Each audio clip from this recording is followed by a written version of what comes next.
just the same as them, but it's now on a computer, then you'll not need to feel like you need to go to God. You're not going to need eternal life because you already have eternal life. I'm going to read another quote from Sister White.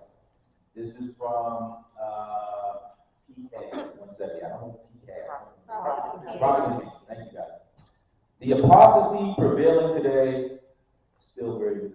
So thank you. Praise God. The apostasy prevailing today is similar to that which in the prophet's day overspread Israel. In the exaltation of the human above the divine, in the praise of the teachings of science above the truths of revelation, multitudes today are following after Baal. Amen. Doubt and unbelief are exercising their baleful influence over mind and heart, and many are substituting for oracles of God the theories of men. It is publicly taught that we have reached a time when human reason should be exalted above the teachings of the Word. The law of God, the divine standard of righteousness, is declared to be of no effect. We can play the next one. So, or pull it up. So this is the objective. And I want to show a little bit more of this as well. Just catching up to myself here. Now, back to Genesis 11, where we read about Babel, the Tower of Babel. I just want to pull that up again because they also had technology.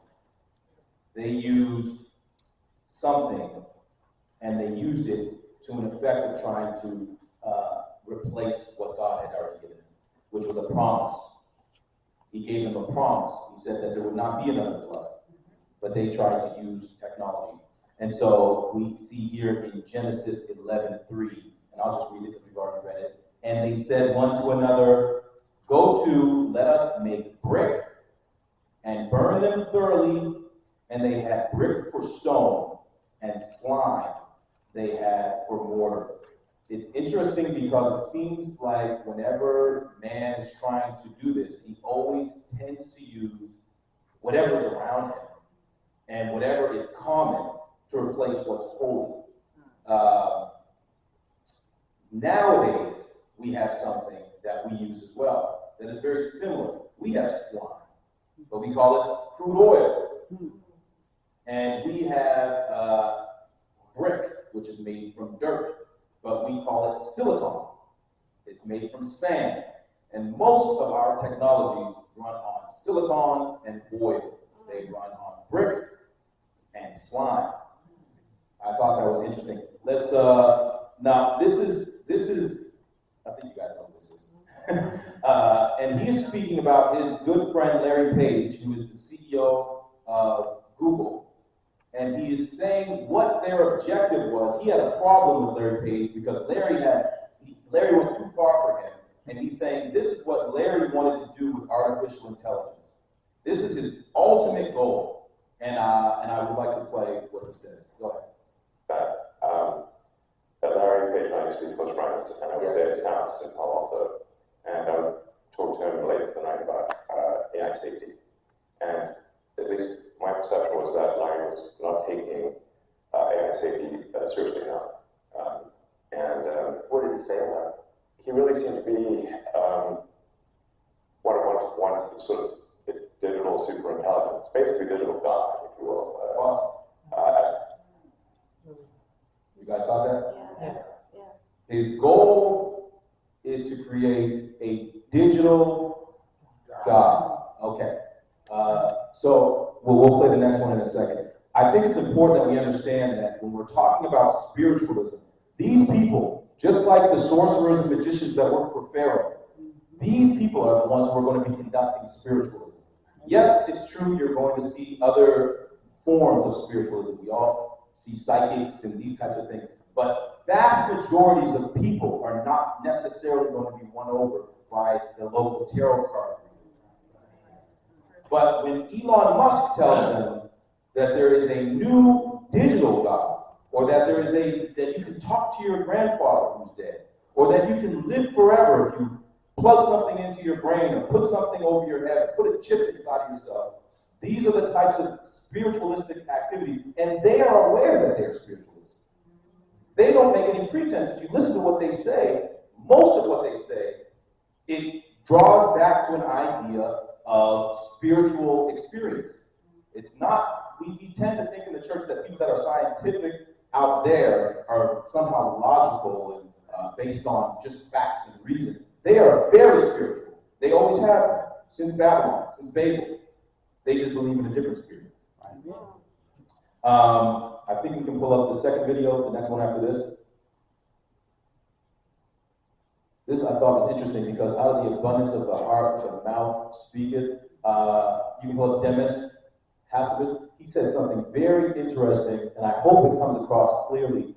He made a reference to something that even I was shocked when he said it, because it showed where his true inspiration comes from. Emerges from a rock. Yeah. Oh, pause, sorry. Thing.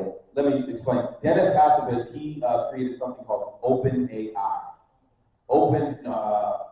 He created Google DeepMind. Google DeepMind is the premier artificial intelligence program that Google runs.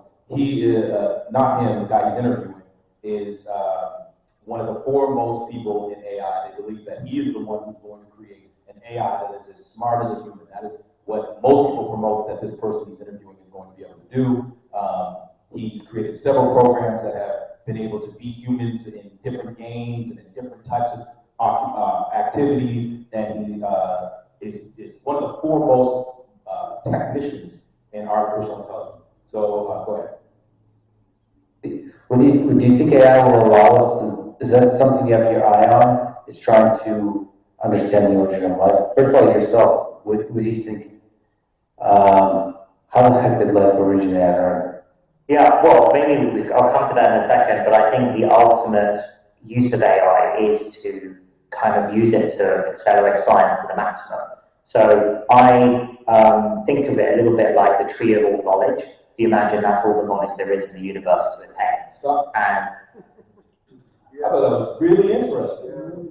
I think of AI as the tree of all knowledge. You know, the Bible references a certain tree that had knowledge, and it had good and evil.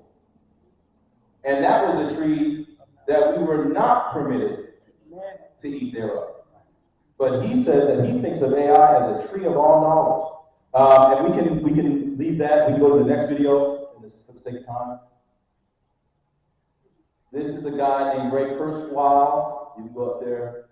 Ray Kurzweil, I'm hoping that this is a good clip. There's a lot of clips on him, but he also works at Google. And he invented the keyboard, the electric keyboard. He also invented, when you talk to Siri, the ability for you to talk to your phone and for it to understand you. He invented that as well. When you send an email to someone and it finishes your email for you, gives you a couple of suggestions, he invented that as well. He's a very prolific person in the technological world, and he believes in something called the singularity.